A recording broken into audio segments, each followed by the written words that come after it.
Welcome back to another reading and correcting with me, Kindar, the Tiger Knights, and Ty, the Tiger's supervisor. These are where I read a chapter from one of my story and correct it as I go. If you want to listen to them live, it's every Tuesday morning, 8 a.m. Eastern Time on Twitch. And if you want to support me, that is on my Patreon. Today we are doing chapter 29 of Fractured Families. Alex cursed as he drove the knife through the guard's chest. Where were they all coming from? Ever since the power failure, it was like they were hiding behind every door and intersection.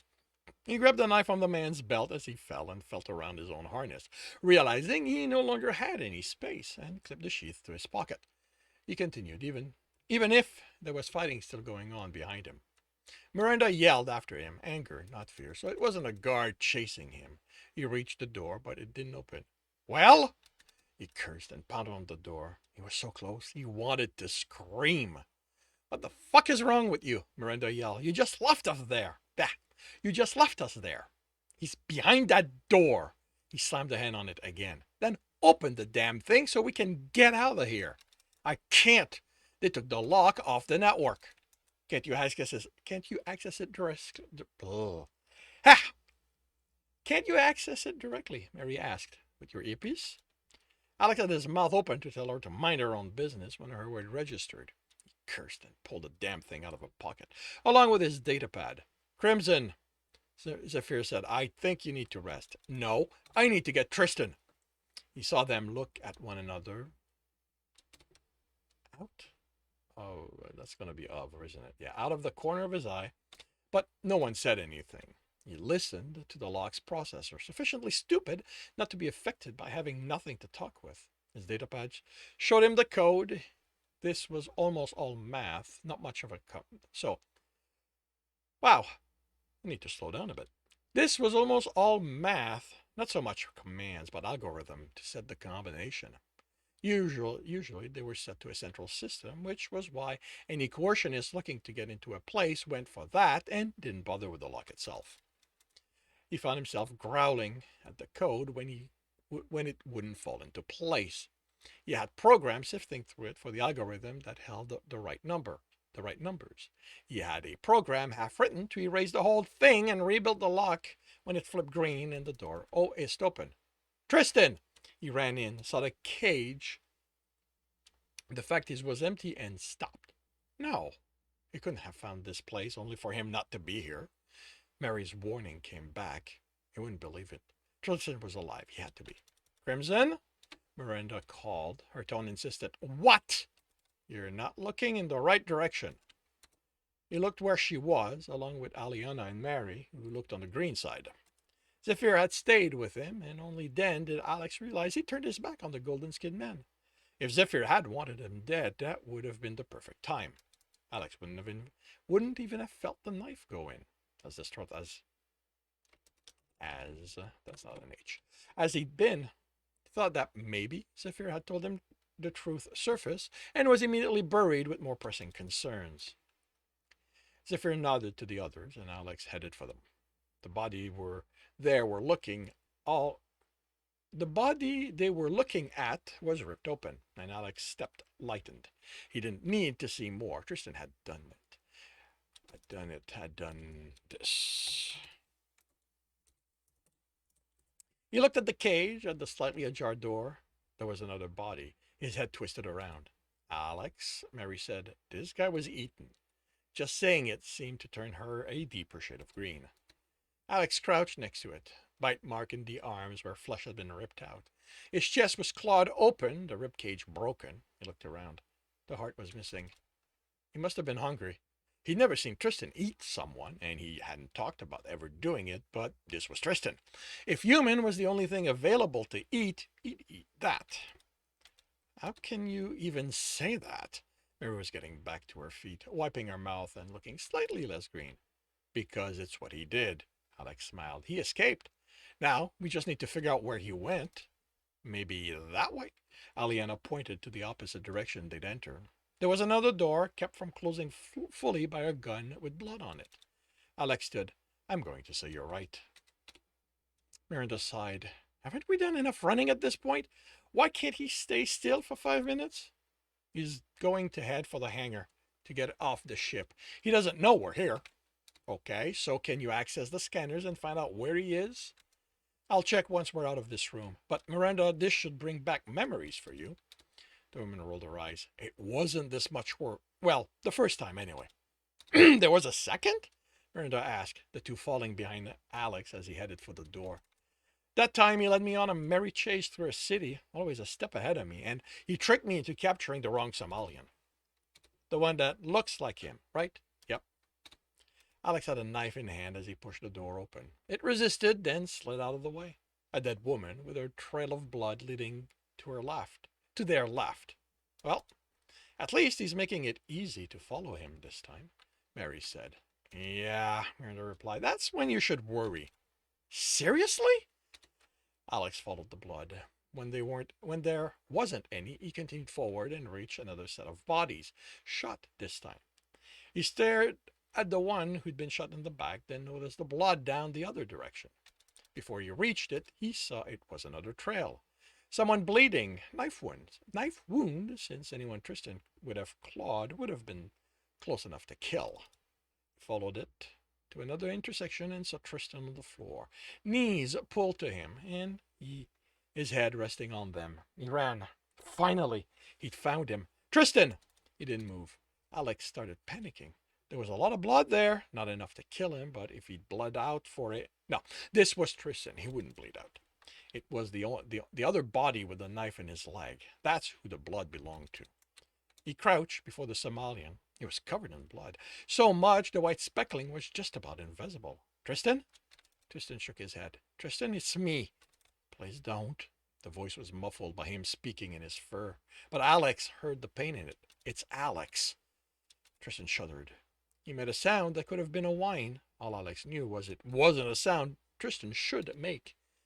He raised his head, and Alex wanted to scream at the misery in those eyes. No, this wasn't what his eyes should look like. Tristan reached for him, but stopped before touching his face. He smiled, but it was broken, sad. He let his hand fall. I tried, he said, his voice hollow, but I can't see a point to it anymore. If you're not waiting for me, why bother? I'm right here. He should scream. This wasn't Tristan. What had this place done to him? He shook his head. No, you're not. I wish you were. There's so much I want to tell you. So much I need to fix. Alex, I wish... He began crying. I wish I could have saved you, but it's okay. I'll be dead soon. I'll be dead too soon. I'll be dead soon. Too. And we can be together again, right? I'm not dead, Alex said, wanting to yell the affirmation, but the way Tristan spoke stole any force he could have mustered. I'm right here. He reached for Tristan's head, but he pulled it away. Tristan told me he killed you. He lied. Tristan shook his head. He's not that good. I'd have known if he'd lied. He didn't know who you were, just that you were in the house, and they destroyed it, and everyone in it. He tried to smile, but the corner of his lips barely lifted before dropping. I wish he'd lied, Alex. I dreamed it was a lie, that we were together again, but then I woke up, and you weren't there. Tears fell again. Yes, I was in the house, but I survived the explosion. Cornelius patched me up. I'm here to take you away from this place. Hope lit Tristan's eyes, then died. You're just saying what I want to hear. What I dreamed you'll say. You said that before. How you'd rescue me. When then I woke up alone. I so want this to be real, but I'm going to wake up again. I wish I'd never wake up. Alex grabbed him by the shoulder and shook him. Stop this! Do you hear me? This isn't you. He realized what he'd done and let go of Tristan before being struck, but he just looked at where the hand had been. Could I have done that if I wasn't real? Tristan touched the spot where Alex's hand had been. It's a dream, Alex. You can do anything here. It just doesn't last. Alex stood with a cry. What is wrong with him?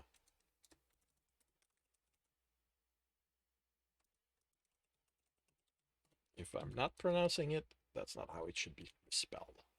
Mary looked at him, surprised at being addressed. I don't know. I mean, clearly he's lost touch with reality, and one of those things could be the cause. She indicated the manacles on Tristan's wrist and ankles and the band around his right bicep. Or his mind just broke. It depends on what was done to him. Alex shuddered as he remembered being strapped to a chair and things attached to his head. He refused to go there. You can check his blood and find out, right? Here? He looked at the blood on the floor, to the open hall, how vulnerable they were. She's right, Miranda said. We need a more defensible position. We should move to one of the rooms.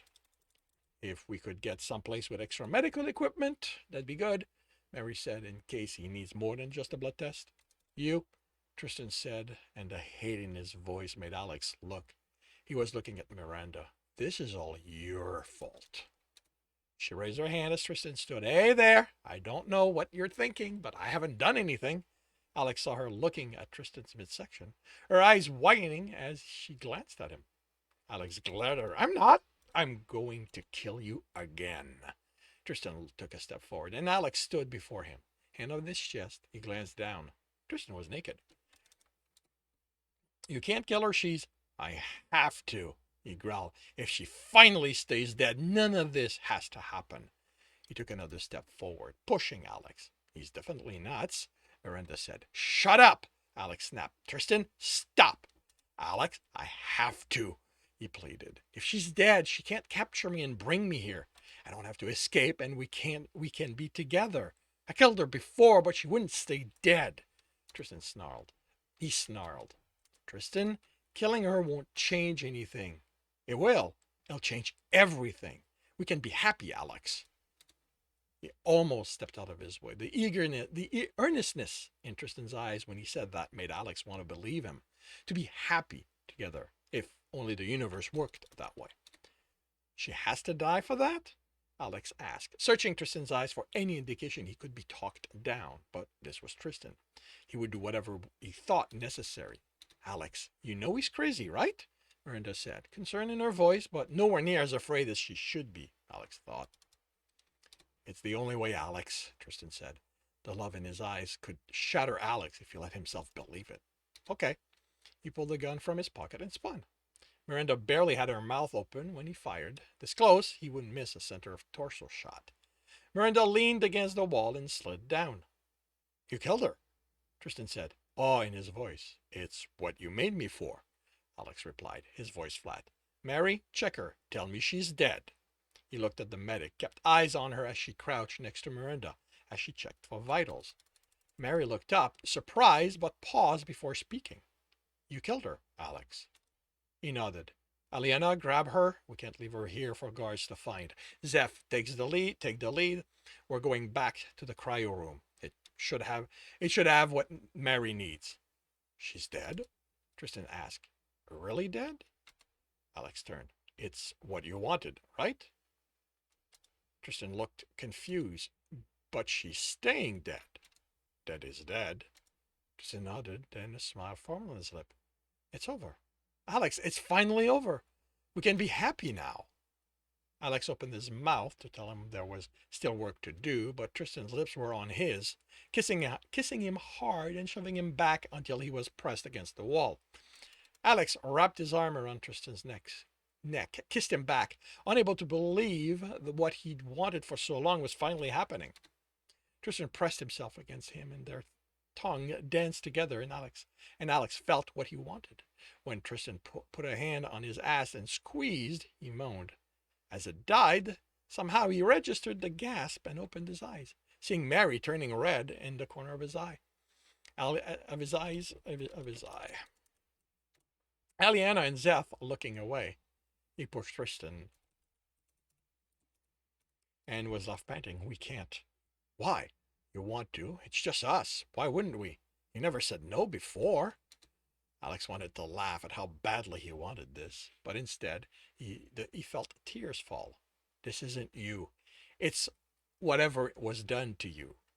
No, Alex, it's finally clear. This is what I want, what I've always wanted, you and me. He nodded down between them, happy. Alex laughed, then buried his head in Tristan's chest and muffled his cries. How could the universe be this cruel? He could have what he wanted in this parody of Tristan. But it wouldn't be real. It would be a delusion caused by whatever was done to him. Once Mary fixed what was wrong, then whoever was there, Alex would accept. No, Tristan was broken deeper than that. He'd been broken before this place, and that would have to be fixed too, before he got the real one back. We're too exposed, he said, choosing a tactic that would get Tristan to respawn, no matter what state he was in. We need to get him to a more defensible place. Tristan looked around. They didn't seem to register the people, but the corridor. He nodded. We need to regroup. Then we can enjoy ourselves before killing everyone here. And that concludes chapter 29 of Fractured Families. If you are enjoying this, please leave a like. If you want to know when the next chapter will be up, subscribe and hit the bell. If you want to read the story as well as the other books in the series, they are available on all major e-retailers. And if you're looking for a different way to support me, that's on my Patreon, where you can also get access to just about everything I've written. And if you want to listen to these live, it's every Tuesday morning, 8 a.m. Eastern Time on Twitch. The links are in the notes, and with that, I shall wish you a good day.